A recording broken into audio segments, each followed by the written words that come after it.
is there any level of concern you have when you look at the younger generation of rappers coming out of Philly? Because a lot of the dudes who are getting traction in terms of like the younger drill artists and stuff like that, the content is it's very violent in comparison to, I mean, obviously you guys were street rappers back in the day, but your shit was more about hustling, and nowadays it feels like so much of the music is based on like personal animosity between people. Yeah, most definitely. Like, you know, I don't condone none of that. And I think it's, especially in Philly, like, it's so sad because a lot of them artists that was dope either got killed or they're in prison. Yeah. Like, you know, shout out to Tor, he's still around doing his thing. Shout out to OT7 Kwani, he really making a huge impact. Kwani is dope. Shout out to him, out of the city, you know, and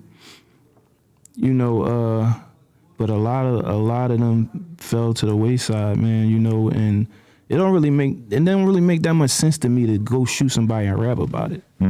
Like the way these cops are and the way these detectives are, like they gonna be right on your ass. Like it don't really make that much sense to me. Like I'm not really trying to show off that much to the public. Like, you know, I'm from the era where if you do something to somebody, you don't want nobody to know about it. Like, right.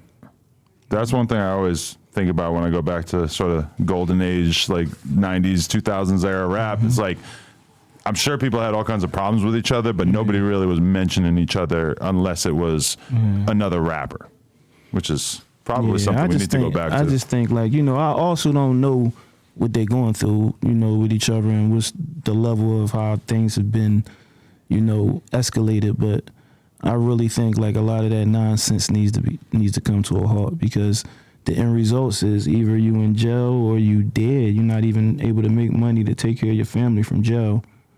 And if you dead, that's a whole nother thing that you got to go through. Right. Know, so. Definitely.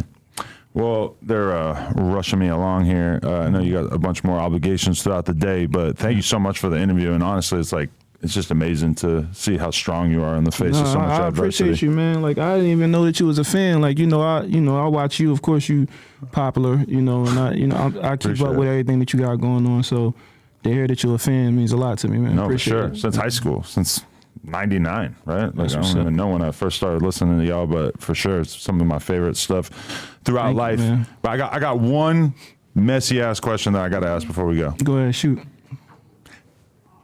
Did Jay really have to kill somebody because you did a crime with him and your beard was sticking out? You got to kill a witness. That's funny. I'm guessing no. Or at least we're gonna keep the street code in effect. We're not gonna talk about that. Yeah, we definitely ain't gonna do a song. if Jay did that he started it.